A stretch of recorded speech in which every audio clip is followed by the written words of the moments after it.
వాస్తవంగా వాళ్ళ పేపర్లో ఎక్కడన్నా రాస్తారేమో అనుకున్నా, మరి తెలంగాణలో ఏమన్నా రాశారేమో తెలియదు.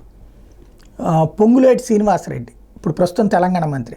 ఆంధ్రప్రదేశ్కి సంబంధించి ఒకప్పుడు వైఎస్ఆర్ కాంగ్రెస్ పార్టీ ఉమ్మడిగా ఉన్నటువంటి సందర్భంలో కలిసి పోటీ చేసినప్పుడు అప్పుడు ఖమ్మం కూడా ఆంధ్రప్రదేశ్లో భాగంగానే ఉండేది కాబట్టి ఆ టైంలో ఇది ఖమ్మం జిల్లా నుంచి తను పోటీ చేసినటువంటిది. ఎంపీగా కూడా వైఎస్ఆర్ కాంగ్రెస్ పార్టీ తరపున చేసి ఆ తర్వాత బీఆర్ఎస్కి వెళ్ళిపోయినటువంటి మనిషి.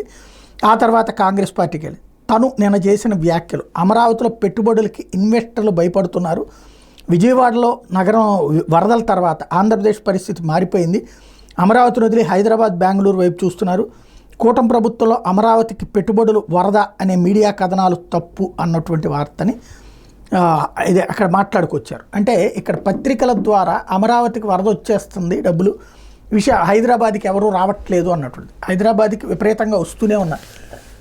ఆంధ్రప్రదేశ్కి సంబంధించి వస్తున్నటువంటిది విశాఖపట్నంలో ఎక్కువ మంది ఇన్వెస్ట్ చేస్తున్నారు, అమరావతి ప్రాంతంలో ఇప్పుడు కావాల్సి ఉంది, ఇప్పుడు గూగుల్ తెస్తున్నారు. ఇక్కడ ఏంటంటే మీడియా ఫోకస్ అంతా కూడా వాస్తవంగా రేవంత్ పట్ల అనుకూలంగానే ఉంటుంది మీడియా, ఎందుకంటే చంద్రబాబు గారి శిష్యుడు కాబట్టి. అదే సందర్భంలో ఆంధ్రప్రదేశ్లో వచ్చేటప్పటికి చంద్రబాబుకు అనుకూలంగా ఉంటుంది కాబట్టి ఇక్కడ పాయింట్ ఆఫ్ వ్యూలో డిఫరెంట్ ఆస్పెక్ట్ని టచ్ చేస్తుంది.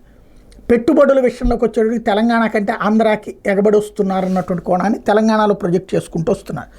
దాంతో ఈ స్టేట్మెంట్ ఇచ్చుకొచ్చారు. ఇక్కడ బేసిక్ కాన్సెప్ట్ ఏంటంటే విజయవాడ వరదలో అమరావతి వరదలో అన్నటువంటి పాయింట్ని బేస్ చేసేసుకుని జనాలు రాకపోవడం ఉండదు. ముందు రాజధానికి ఒక రూపం లేనప్పుడు ఇప్పుడే రారు, పూర్తయిన తర్వాత వచ్చేటటువంటి అవకాశాలు ఉంటాయి. రెండవది ఏంటంటే మాన్యువల్ రీసోర్సెస్ పరంగా ఈ ప్రాంతానికి కొంత ఇబ్బంది ఉంటుంది, కొంత టైం తీసుకుంటుంది. విజయవాడ గుంటూరుని కలిపేసుకుని అమరావతి అయితే కనుక పెట్టుబడులు వరదలాగానే వస్తాయి ఖచ్చితంగా నా దృష్టిలో అయితే. ఎందుకంటే ప్లేస్ ఉంటుంది, ఎక్స్పాన్షన్ ఉంటుంది. ఇప్పుడు హైదరాబాద్ అంటే ఒక కుకట్పల్లిలో పెట్టుబడులు పెట్టండి, లేకపోతే ఉట్టి హైటెక్ సిటీలో పెట్టుబడులు పెట్టండి అంటే హైటెక్ సిటీలో ఇవాళ రోజున 10 కోట్ల రూపాయలకి ల్యాండ్ ఇవ్వమనండి, నేనే పెట్టిస్తాను 100 మందితో, అక్కడ ఇవ్వలేరు. ఇవాళ 100 కోట్లు అయిపోయింది కాబట్టి ఇప్పుడు ఎక్కడికి తీసుకెళ్తారు, అవతలకి తీసుకెళ్తారు. ఇప్పుడు అమరావతి పరిస్థితి, అమరావతికి సంబంధించి ఆ లోపల వచ్చేటప్పటికి ప్రభుత్వాందే భూమి, వాళ్ళుగా కొనుక్కోవాలంటే అవకాశం లేదు. బెజవాడ గుంటూరుని కనుక అమరావతిలో కలిపితే అది సాధ్యమవుతుంది. ఇవన్నీ కొన్ని సంక్లిష్టతలు ఉన్నాయి పెట్టుబడులకు సంబంధించి.